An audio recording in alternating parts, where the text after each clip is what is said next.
तो राम राम सब भाइयों ने एक और वीडियो में थानू स्वागत है। और आज अपनी इस वीडियो के अंदर जो बात करने वाले हैं वो पशु परिचर के रिजल्ट पर करने वाले हैं। तो जो अपने पशु परिचर का रिजल्ट जारी होगा उस रिजल्ट के अंदर अगर रिजल्ट लेट होगा, जितना ज़्यादा लेट होगा उतना ज़्यादा जो है आपको फ़ायदा होने वाला है। ये कड़वा है लेकिन सच है। अगर आपको जो भी कर रहा है कि ट्विटर पर ट्रेंड चलाएंगे या रिजल्ट जल्दी जारी करवाएंगे तो इसमें आपका ही नुकसान है। कैसे है ये आपको अभी इस वीडियो के अंदर समझ आ जाएगा। और मेरा क्या कुछ स्कोर बना है वो इसकी भी आज अपन चर्चा करने वाले हैं। और रिजल्ट में कट ऑफ तो आपकी जारी होने की संभावना बहुत ही कम है। और रिजल्ट जितना लेट आएगा उतना आपको फ़ायदा होना। तो सबसे पहले बात करें कि रिजल्ट में लेट होने से आपको फ़ायदा कैसे होगा। तो अगर बात करें तो रिजल्ट एलडीसी का जारी हुआ है, एलडीसी का रिजल्ट जारी हो गया है, लेकिन ना तो एलडीसी की कट ऑफ जारी की गई है, सीधी रैंक जारी की गई है। एक से जो भी है वो आगे तक जनरल ओबीसी वो सब की रैंक आई है। इस हिसाब से देखें तो आपके भी 2 गुना का जो रिजल्ट है वो जारी होने की संभावना बहुत कम है। मतलब कट ऑफ जारी करने होने की संभावना कम है, आपकी भी रैंक जारी हो जाएगी। कौन सी कितनी किसकी रैंक है वो पता चल जाएगा। दूसरी बात, एलडीसी की डीवी के लिए जो है अभी डेट आई नहीं है और ये जो है प्री डीवी का रिजल्ट है। जब तक मान लो 1 से 50 की रैंक है, एक से 50 तक की रैंक वाले को डीवी नहीं करवाएगा, वो अपने आप को सेफ मान लेगा। 500 भी रैंक पर है वो तो डीवी करवाएगा ना पशु परिचर की। जब तक इनकी ज्वाइनिंग नहीं मिलती, ये प्री डीवी होगी, उसके बाद ये अपने डॉक्यूमेंट वेरिफिकेशन एलडीसी के अंदर करवाएंगे। एलडीसी के अंदर करवाने के बाद इनकी जो ज्वाइनिंग आ जाएगी ना, जो लग जाएगा वो उसके बाद किसी भी एग्ज़ाम की डीवी करवाए नहीं करवाए उससे कोई फ़र्क नहीं पड़ता है। लेकिन जब तक इनका फाइनल सिलेक्शन नहीं होता है तब तक ये अपनी डीवी करवाएंगे। अगर मान लो उससे पहले भी पशु परिचर की डीवी हो जाती है, मान लो एलडीसी की डीवी हो गई स्टार्ट और उसी के साथ पशु परिचर की भी डीवी हो गई और इनका फाइनल रिजल्ट नहीं आया, तो ये सभी जो है लगभग लगभग आपका पशु परिचर के अंदर भी डीवी करवाएंगे। तो मेरे हिसाब से अगर आपका रिजल्ट जो है मार्च में आने की तो कोई संभावना ही नहीं, और मई से पहले आ जाएगा। मई वाली जो अफवाह उड़ी है वो आलोक राज जी ने एक मजाकी अंदाज में उस ट्वीट का जवाब दिया था, उसका कोई मतलब नहीं है। अप्रैल में आपकी पूरी पूरी संभावना है। और ये भी अगर थोड़ा बहुत लेट होता है, मिड अप्रैल तक चला जाता है, तो आपकी जो है एलडीसी का फाइनल रिजल्ट तब तक आपकी डीवी से पहले आ जाएगा और वहाँ आपको फ़ायदा मिल सकता है। ये कड़वा है लेकिन सच है। इस एलडीसी के रिजल्ट से आपको कुछ भी ज़्यादा फ़ायदा होने वाला नहीं है। और अगर एलडीसी का फाइनल रिजल्ट अपनी डीवी से पहले आ जाता है तो आपको जो है यहाँ पर भरपूर इसकी कट ऑफ में भी फ़र्क आएगा, वरना इससे एलडीसी का और इसका कोई कट ऑफ पर फ़र्क पड़ने वाला नहीं है। दूसरी क्या है कि अभी पुलिस का रिजल्ट आया था तो उसके अंदर 500 के लगभग पोस्टें खाली रही थी, तो 500 पर वेटिंग लिस्ट आई है अभी। तो कुछ यहाँ से जो है आपका फ़र्क पड़ सकता है, क्योंकि मान लो यहाँ से 10 15 20 जो भी पुलिस के अंदर लगते हैं जिनके पशु परिचर में अच्छे नंबर दे, तो वहाँ पर जो है इन 20 या 50 लोगों को रोज़गार मिलने की पूरी पूरी संभावना रहती है।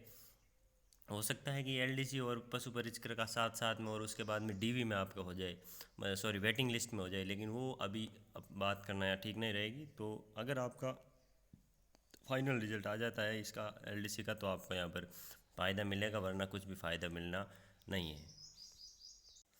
अब बात करते हैं मेरा कितना स्कोर है। तो मेरा 1-2 वीडियो में मैंने पहले भी आपको जो है अपना स्कोर बताया था। मैंने लगभग 10 महीने फॉर्म भरने के बाद जो है तैयारी की थी, जिसमें से मेरा एग्ज़ाम आ गया था बीएड का। तो उस एग्ज़ाम में मैं लगभग महीना भर वहाँ गया था, महीना भर इंटर्नशिप में चला गया था और महीना भर में जो है बीमार रहा। तो ऐसे कुल मिला के इन 10 महीनों में 7 महीने मैंने अच्छी स्टडी की थी और तैयारी भी मेरी बहुत अच्छी लेवल की थी। मैथ्स में जो थे लगभग लगभग कंप्लीट 25 क्वेश्चन आए थे। एक क्वेश्चन जो गलत था वो था ही पीछे से मिस्टेक, और बाकी मेरे लगभग क्वेश्चन सही थे। जीके के भी लगभग सही थे। और ये सब लगभग काट पीट के जो मेरे नंबर बने हैं वो बने 110। 7 महीने की मेरी अच्छी तैयारी थी, ये सभी नहीं है। मैंने कोर्स को लगभग 5 से 6 बार अच्छी तरीके से पढ़ लिया था और मेरे लगभग 117 क्वेश्चन सही हुए। लेकिन मैंने जो माइनस मार्किंग बहुत ज़्यादा पिछले थोड़ा टाइम मिल गया था, इसलिए मैंने जो तुक्के लगाए थे जो लगभग लगभग गलत हो गए थे, जिस कारण मेरे जो है 28 के लगभग क्वेश्चन गलत हुए। मैंने छोड़े बहुत कम थे, 3 से 4 क्वेश्चन मैंने छोड़े थे, बाकी लगभग लगभग मैंने तुक्के लगा दिए थे। और मेरे सेकंड शिफ्ट में था, जिस कारण मुर्गियों वाले वो प्रश्न आए थे उनमें मेरे को बहुत ज़्यादा नुकसान हुआ है। और बात करें इसकी अगर मेरे हिसाब से कट ऑफ की, तो कट ऑफ जो है यहाँ आपकी जिसके भी 120 से ज़्यादा बन रहे हैं वो तो एकदम सेफ़ है, उसको तो कोई तरह की चिंता करने की ज़रूरत ही नहीं है। दूसरा, अगर मान लो आपके जनरल में हो और अगर आपके लगभग 115 118 नंबर बन रहे हैं तो आप लगभग लगभग सेफ़ हो। और अगर आप ओबीसी के अंदर हो, ओबीसी के अंदर, और यहाँ पर भी आपके लगभग 115 से 116 17 नंबर तक बन रहे हैं, तो जो है यहाँ आपके नंबर आने के पूरे पूरे चांस हैं। हो सकता है 115 से एक दो कम भी आ जाए, एक दो ऊपर भी चले जाए। दूसरी, एमबीसी और ये जो आपकी ईडब्ल्यूएस है, इनके 110 112 113 तक सिलेक्शन होने की संभावना है। फीमेल जो भी है वो इस कैटेगरी जी भी बताई जा रही है, उससे अपने 2 या 3 या मैक्सिमम 3 से 4 नंबर कम कर ले, इससे ज़्यादा का फ़र्क नहीं पड़ेगा। दूसरी, नॉर्मलाइजेशन की आगे अपन बात करने वाले हैं। तो आपकी जो ST SC की है, इनके लगभग 100 के करीब आपका जो सिलेक्शन फाइनल होने के पूरे पूरे चांस है। दूसरा, अगर अपन एक चीज़ देखी जाए, TSP के अंदर तो है ही आपको 100 के नीचे नीचे आपका सिलेक्शन हो जाएगा। और बाकी एक एक्स सर्विसमैन, वो आपके खिलाड़ी है, उनके 70 80 क्वेश्चन अगर सही हैं तो वो कहीं ना कहीं रेस के अंदर हैं। दूसरे, अगर नॉर्मलाइजेशन की बात करें तो CT के नॉर्मलाइजेशन ने हमें बहुत ज़्यादा डराया था उस टाइम। 18 नंबर लगभग एक शिफ्ट में बढ़े थे।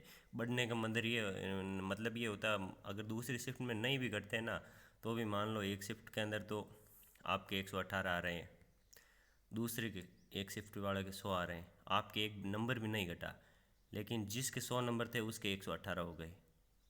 इसका मतलब क्या, वो भी आपके बराबर आ गया। ऐसे न जाने कितने लड़के आपके बराबर आ गए। एक शिफ्ट में ज़्यादा नंबर बढ़ते हैं, इसका मतलब ये है आप उस शिफ्ट से खुद पीछे रह रहे हो, क्योंकि मान लो आपके 118 है और उस शिफ्ट में 110 वाला भी आगे निकल जाएगा, वो आपके जो है सिलेक्शन की रेस में चले जाएगा और आप पीछे रह जाओगे। नहीं घटना ये कोई फैक्टर नहीं होता है। अगर किसी शिफ्ट में ज़्यादा बढ़ते हैं तो भी आपको नुकसान होता है। लेकिन CT के अंदर एक जो क्वेश्चन था वो 2 नंबर का था, ठीक है। तो जिसके एक क्वेश्चन गलत हुआ था ना, उसके 2 नंबर कटे थे, और जिसके एक सही हुआ था उसको 2 नंबर मिले थे। तो 18 नंबर, बट अपने पशु परिचर में एक क्वेश्चन एक ही नंबर का था, तो 18 में अगर आप 2 का भाग दो तो यहाँ पर 9 क्वेश्चन। तो आपके जो मैक्सिमम, अगर CT के हिसाब से भी देखा जाए तो 9 नंबर का नॉर्मलाइजेशन बनता है, बट 9 नंबर जो है वो आपके घटने बढ़ने के चांस बहुत कम है, क्योंकि CT के पेपर का जो लेवल था वो वास्तव में भी अलग अलग था।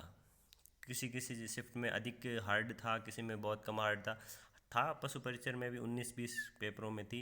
जैसे दूसरी शिफ्ट के अंदर जो पशुपालन आया था वो सबसे हार्ड था। उसके वो मुर्गियों वाले क्वेश्चन ना तो किसी कोचिंग से थे, ना किसी किताब से थे, और ना किसी ने पढ़ाए थे, ना किसी ने सुने थे। जो 5 क्वेश्चन थे वहाँ जो है उनको 5 क्वेश्चन का सीधा सीधा नुकसान हुआ था। और भी शिफ्टों में, जैसे चौथी शिफ्ट के अंदर भी कुछ क्वेश्चन के आंसर सही नहीं थे, कुछ के आंसर बदलेंगे तो वो कुछ विसंगतियाँ थी। लेकिन फिर भी अगर अपन मोटा मोटा बात करें तो मुझे जो लगता है 4 से 5 नंबर मैक्सिमम, 4 से 5 नंबर का नॉर्मलाइजेशन होने के पूरे पूरे चांस है। दूसरी शिफ्ट को यहाँ जो है थोड़ा फ़ायदा मिल सकता है।